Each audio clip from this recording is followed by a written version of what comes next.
आपल्याला माहिती आहे की महाराष्ट्र दरवाजा बंद करून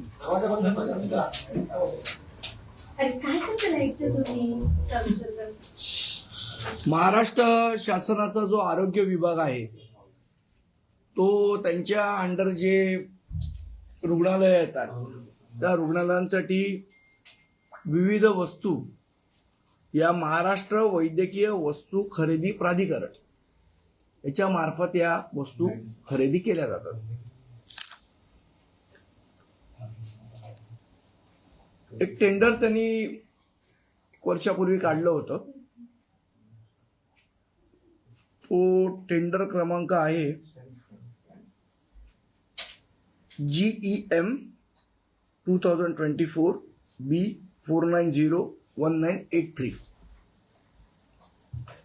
त्या टेंडर मध्ये काय त्यांना वस्तू विकत घ्यायची होती तर आपल्याला माहिती आहे की एक्सरे मशीन्स या खूप ठिकाणी लागतात आणि बरेचसे पेशंट असतात त्यांना त्या एक्सरे मशीन पर्यंत घेऊन जाता येत नाही. तर ह्याच्यासाठी पोर्टेबल एक्सरे मशीन असतं की जे पेशंट पर्यंत आपल्याला नेता येतं आणि त्याचे एक्सरे काढता येतात. त्या पोर्टेबल मशीनची खरेदी करण्याचा निर्णय हा महाराष्ट्र गुड्स प्रोक्युरमेंट अथॉरिटीने घेतला, म्हणजेच महाराष्ट्र वैद्यकीय वस्तू खरेदी प्राधिकरणाने घेतला. त्या डिजिटल एक्सरेचं जे मॉडेल होतं ते होतं ultra portable handheld digital x-ray. याचं त्यांनी टेंडर काढलं. त्या टेंडर प्रमाणे खालील कंपन्यांनी त्याच्यामध्ये सहभाग घेतला होता. Analytical technologies, Rahul distributors, Trivikron healthcare, Lakshmi surgical आणि श्रद्धा डिस्ट्रीब्युटर. त्यामध्ये श्रद्धा डिस्ट्रीब्युटर आणि लक्ष्मी सर्जिकल या दोन कंपन्या क्वालिफाय झाल्या. या कंपन्या क्वालिफाय झाल्या आणि त्यांनी जो रेट कोट केला त्या पोर्टेबल डिजिटल मशीनचा तो अनुक्रमे असा होता की टोटल जे त्यांनी जे 80 नग त्यांना पाहिजे होते 48,96,000 हा श्रद्धा डिस्ट्रीब्युटरनी रेट कोट केला 80 मशीनसाठी आणि लक्ष्मी सर्जिकल आणि फार्मानी 49,20,063 रुपये 63,120 रुपये कोट केला. त्याप्रमाणे श्रद्धा डिस्ट्रीब्युटर हा L1 ठरला, म्हणजे सर्वात लोएस्ट बीड त्यांचं. आणि प्रति नग दर म्हणजे एका पोर्टेबल मशीनचा दर हा 61,20,000 रुपये पकडण्यात आला. आता आपला आक्षेप असण्याचं कारण काय तर गव्हर्नमेंट ऑफ इंडियाची एक साईट आहे. त्या साईटचं मी तुम्हाला प्रिंटआउट इथे आणलेलं आहे.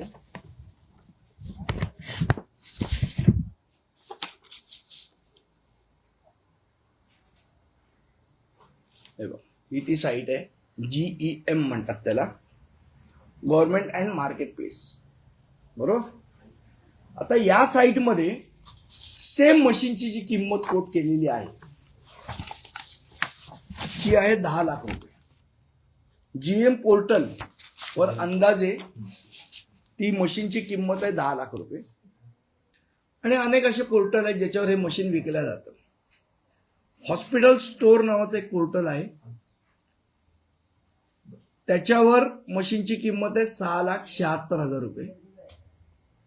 आणि इंडिया मार्ट जे आहे पोर्टल त्याच्यावर 1,50,000.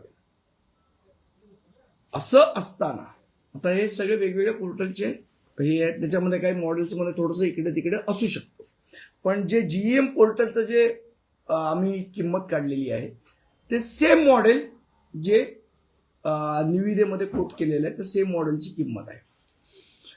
तर जीएम पोर्टलची किंमत आहे 10 लाख रुपये आणि महाराष्ट्र शासन एक मशीन घेते 61,20,000 रुपयाला. 10 लाखाचं मशीन 80 नग महाराष्ट्र शासन 61,20,000 रुपयाप्रमाणे का घेत आहे हा आमचा प्रश्न आहे. या अनुषंगाने दिनांक 9 फेब्रुवारीला 2026 आम्ही माननीय मुख्य कार्यकारी अधिकारी म्हणजे सीईओ महाराष्ट्र वैद्यकीय वस्तू खरेदी प्रकरण 6 मधला आरोग्य भवन सेंट जॉर्ज हॉस्पिटलच्या कंपाऊंडमध्ये ते बसतात वरती. त्यांना आम्ही हे पत्र दिलं आणि याच्या चौकशीची आम्ही त्याच्यामध्ये मागणी केली. चौकशी करण्याचं आश्वासन सुद्धा त्यांनी दिलं, पण अजूनपर्यंत त्या चौकशीचं काय झालंय याचं लेखी उत्तर आम्हाला त्यांनी आश्वासित करून सुद्धा अजूनपर्यंत दिलेलं नाही. आज जवळजवळ त्याला 1 महिना होऊन गेलेला आहे.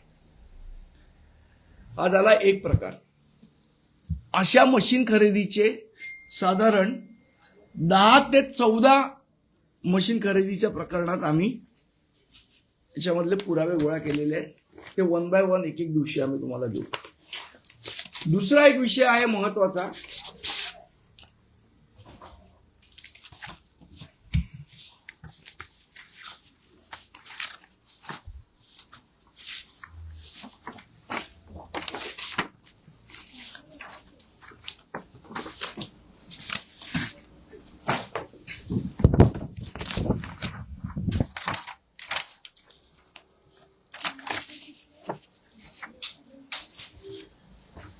जे ESIC आहे बरोबर, ते त्यांची सुद्धा हॉस्पिटल्स आहेत तिथे सुद्धा खरेदी करत असतात. ते Maharashtra employees state insurance society Bhavan जे ऑफिस आहे. आता इथे सुद्धा काही मशीन्स खरेदी करायच्या होत्या. त्याच्यामध्ये वेगवेगळ्या मशीन्स होत्या. मशीन वर्क स्टेशन होतं, नंतर मल्टीबरा मॉनिटर होतं, लॅप्रोस्कोपी टॉवर होतं आणि OT टेबल होतं, म्हणजे ऑपरेशन थिएटरला एक टेबल लागतं. ते अशा विविध गोष्टी खरेदी करायच्या.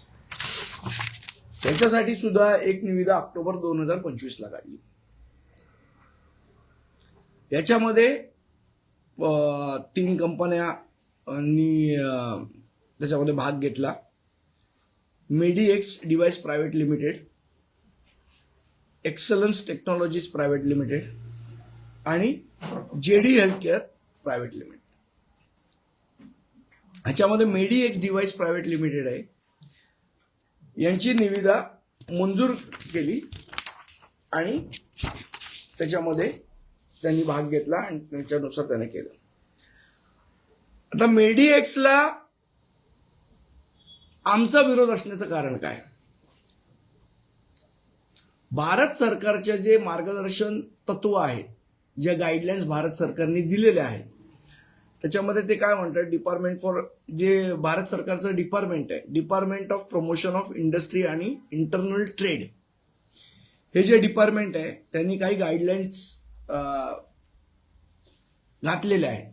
त्या गाईडलाईन्स मध्ये काय म्हणतात ते, भारताशी जमीन सीमा असलेले चायना, पाकिस्तान, बांगलादेश, म्यानमार, भूतान, नेपाळ, अफगाणिस्तान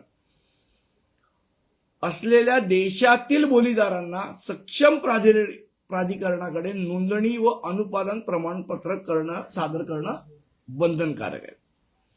अशा परिस्थितीमध्ये आणि जो शासनाचा आदेश आहे की चीनी उत्पादनं आपण घेऊ नये, म्हणजे शक्यतो भारतीय उत्पादनं अगदी तुमच्याकडे नसतील, पण ही काही उत्पादनं अशी नाही आहेत की जी भारतात मॅन्युफॅक्चर होत.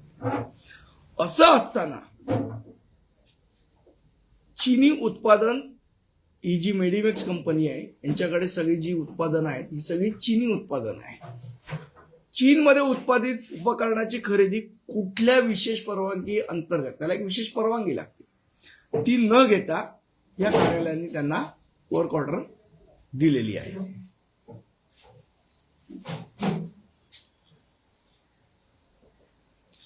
दुसरी महत्वाची गोष्ट, याच्यामध्ये काही जी प्रोडक्ट्स आहेत, ही प्रोडक्ट्स बनवणारी जी दुसरी कंपनी तिसरी कंपनी या निविदेमध्ये आहे, शॅली ब्रँड, हीच कंपनी ती उत्पादनं बनवते आणि तीच कंपनी निविदेमध्ये डिस्क्वालिफाय होते आणि ही तुमची मॅन्ट्रे कंपनी क्वालिफाय होते. म्हणजे जी कंपनी उत्पादनं बनवते ती डिस्क्वालिफाय होते आणि जी त्यांची उत्पादनं विकते ती कंपनी क्वालिफाय होते. हे कसं काय, हे आम्हाला एकदा आरोग्य खात्याने समजून सांगायला पाहिजे. मॅन्ट्रे कंपनीची चिनी बनावटीची उत्पादनं असल्यामुळे त्याची सक्षम प्राधिकरणाकडे त्यांनी नोंद करणं आवश्यक होतं. त्या नोंदीचं प्रमाणपत्र त्यांनी शासनाला सादर केलेलं नाही.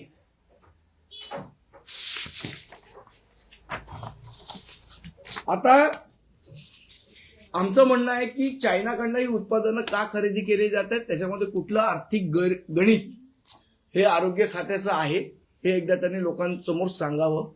बरं, आपण असं एक वेळ गृहीत धरू की उत्पादनं स्वस्त आहेत का म्हणून ती खरेदी केली जात आहेत का चायनीज उत्पादनं, तर तसंही नाही.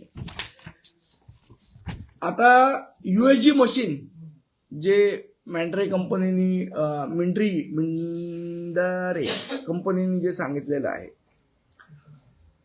त्याचा जो रेट PO मध्ये कोट केलेला आहे म्हणजे परचेस ऑर्डर मध्ये, तो आहे 45,54,000. आता हा जो वेबसाईटवर रेट जे दिलेला आहे तो 22 लाख रुपये. दुसरं जे USG मशीन आहे दिलेली आहे, वर्क स्टेशन जे आहे ते 34,65,000 दिलेलं आहे आणि ते 15 लाखाला उपलब्ध आहे. एक फक्त मशीन त्यांचं स्वस्त आहे जे 17,82,000 इथे आहे आणि 22 लाख रुपये वेबसाईटवर आहे. हाय एंड मल्टी पॅरा मॉनिटर जो आहे साधारण 2 लाखाला उपलब्ध आहे, तो 7,92,000ला आपण देतोय. आणि अशा प्रकारे हे जे रेट्स आहेत ते आहेत त्याचे. तर आमचं शासनाला म्हणणं होतं की या सगळ्याची आपण चौकशी करावी. हे सगळे जे रेट्स हाय एंड रेट्स म्हणजे ज्याची किंमत 10 लाखाच्या आसपास आहे आपल्या पोर्टलवर, शासनाच्या गव्हर्नमेंटच्या पोर्टलवर, ती मशीन आपण 62 लाखाला का घेतोय हा आमचा प्रश्न आहे आणि याची चौकशी व्हावी. याच्यामध्ये कोण कोण लाभार्थी आहेत या सगळ्याची चौकशी UOW मार्फत करावी, अशा प्रकारचं पत्र आम्ही मुख्य कार्यकारी अधिकारी यांना दिलेलं आहे. आणि जर याच्यावर कारवाई झाली नाही तर आम्ही निश्चितपणे या संदर्भात उपमुख्यमंत्री श्री एकनाथ शिंदे साहेब यांची भेट घेऊ, कारण आरोग्य खातं मला असं वाटतं त्यांच्या पक्षाकडे आहे, तर त्यांची भेट घेऊ आणि मुख्यमंत्र्यांकडे सुद्धा या गोष्टीची रीतसर तक्रार करू. आपण बघितलं की मेडिकल मधले जे घोटाळे आहेत ते अशाच पद्धतीने सातत्याने संदीपजी बाहेर येत असतात. आता सध्या गव्हर्नमेंटचे जे हॉस्पिटल्स आहेत त्याचे रेट्स देखील वाढवलेले आहेत, तर या अशा घोटाळ्यांमुळेच रेट्स वाढवलेत असं वाटतं का? नाही, निश्चितपणे एका ठिकाणी आपण म्हणायचं की आमच्याकडे मेडिकल इक्विपमेंट्स घ्यायला बजेट नाही, आमच्याकडे पैशाची कमी आहे, आणि दुसरीकडे अवास्तव दराने, म्हणजे मी समजू शकतो की 1-1.5 लाख 2 लाख इकडे तिकडे प्राइस होऊ शकते किंवा थोडीशी इकडे तिकडे 5-10% प्राइस इकडे तिकडे, पण जवळजवळ तुम्ही 5 पट 6 पट किमतीने एखादी वस्तू विकत घेताय, ह्याच्या मागे काय लॉजिक आहे हे एकदा सरकारने सांगावं. आणि सगळ्यानुसार अनेक गोष्टींमध्ये मागे पण तुम्ही एक खुलासा केला होता, आता आरोग्य खात्याचा खुलासा आहे, इथे पण तुम्हाला असं मिडलमॅन कोणीतरी वाटतंय का आणि त्यासाठी हा खेळखंडोबा पूर्ण उडालाय का? मला असं वाटतं ह्या ज्या श्रद्धा डिस्ट्रीब्युटर्स किंवा ह्या ज्या कंपन्या आहेत यांना कॉन्ट्रॅक्ट मिळालेली आहे, यांच्या पाठी कोण राजकीय माणूस आहे, या कंपन्यांची संलग्न कुठला राजकीय माणूस आहे का हे एकदा सांगावं. नाहीतर आम्हाला श्रद्धा डिस्ट्रीब्युटर्सचे डायरेक्टर्स कोण आहेत, त्यांचे कोणाचे लागेबंदे आहेत हे शोधावं लागेल. एकीकडे 10 लाखाच्या मशीन 60 लाख रुपयाला घेतल्या जातात असं तुम्ही उघड केलेलं आहे, आणि याच्या आधीच तुम्ही KM रुग्णालयात भेटी दिल्या होत्या, त्यावेळेस MRI CT स्कॅनच्या मशीन अद्याप आलेल्या नाही. निवडणुका तिन्ही निवडणुकीत याचा बोलबाला होता.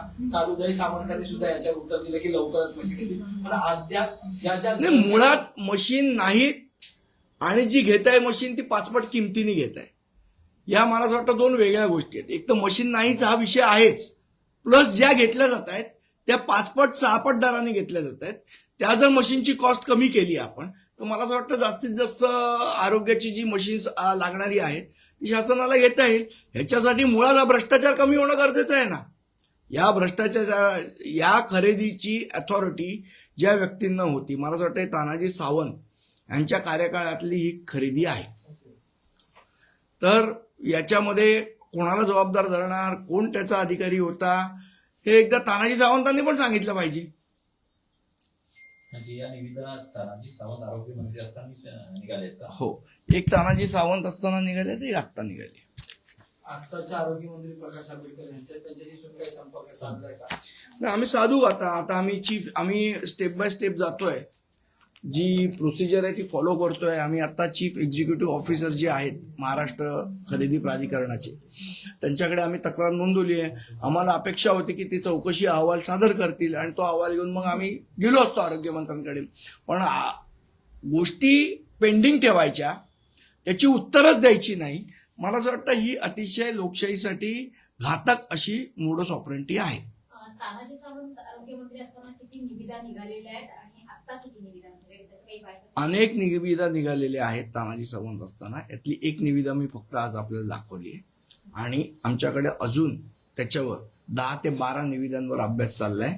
त्याचं जसं जसं कन्फर्मेशन येईल मी आपल्या पुढे रोज एक निविदा सादर करेन. थँक्यू. इतर काही प्रश्न आहेत? इतर प्रश्न आहेत.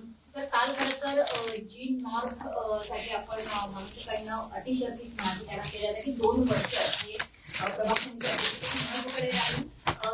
त्याच्या भूमिकेनंतर खरं तर पण त्याच्या पद्धतीने आपण बघितलं की शिवसेना आणि तुमच्यामध्ये त्याचा एक करार देखील झाला. मात्र आता जोसेफ कोळी यांनी सुद्धा अर्ज भरलेला आहे. त्याच्यामुळे ठाकरे बंधूंचा नेमका उमेदवार कोण आहे जी नॉर्थला का? ते मला असं वाटतं जे आमचं ठरलं त्याप्रमाणे यशवंत किल्लेदार हे ऑथराइज्ड उमेदवार आहेत. पण संदीपजी कुठे ना कुठे जसं जोसेफ कोळी यांनी फॉर्म भरल्यानंतर कालची ठीक आहे, अजून फॉर्म घ्यायची मागे याची वेळ आहे. नाही, इतक्या घेतील. गोष्टीची बैठक झाल्यानंतर सुद्धा जरी नगरसेवक असं करत असेल तर कुठे ना कुठे प्रश्न निर्माण होतो त्या नेत्यांबद्दल सुद्धा. नाही, मला नाही वाटत याच्यात खूप काही सिरियस प्रॉब्लेम आहे. जोसेफ कोळी आहेत, त्यांना शिवसेनेच्या नेत्यांकडे मिसकम्युनिकेशन झालं असण्याची शक्यता आहे. कम्युनिकेशन होईल आणि ते फॉर्म मागे घेतील. त्रिभाषा धोरणाच्या बाबत नरेंद्र जाधव समितीने जो अहवाल दिलेला आहे त्याच्यावर विचार विनिमय व्हावा असं सल्लागार समितीचं म्हणणं आहे. त्या पद्धतीचं पत्र सुद्धा त्यांनी दिलेलं आहे. मला वाटतं की सरकार इतकं सगळं झालं, काय सल्ला घ्यायचा आहे तो घ्या, काय समिती नेमायची ती नेमा. तिसरी भाषा पहिलीपासनं हिंदी लागू होणार नाही, नाही म्हणजे नाही.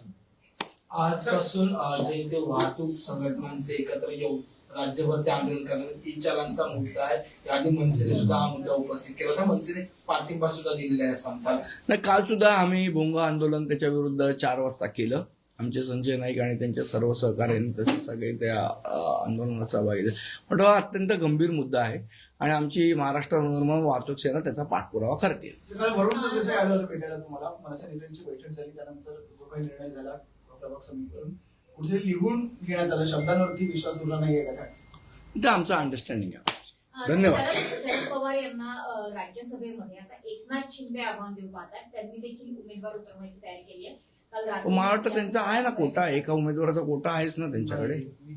अरे, शिवसेना शिंदेकडे एक उमेदवाराचा कोटा आहेच, असं कसं म्हणता तुम्ही?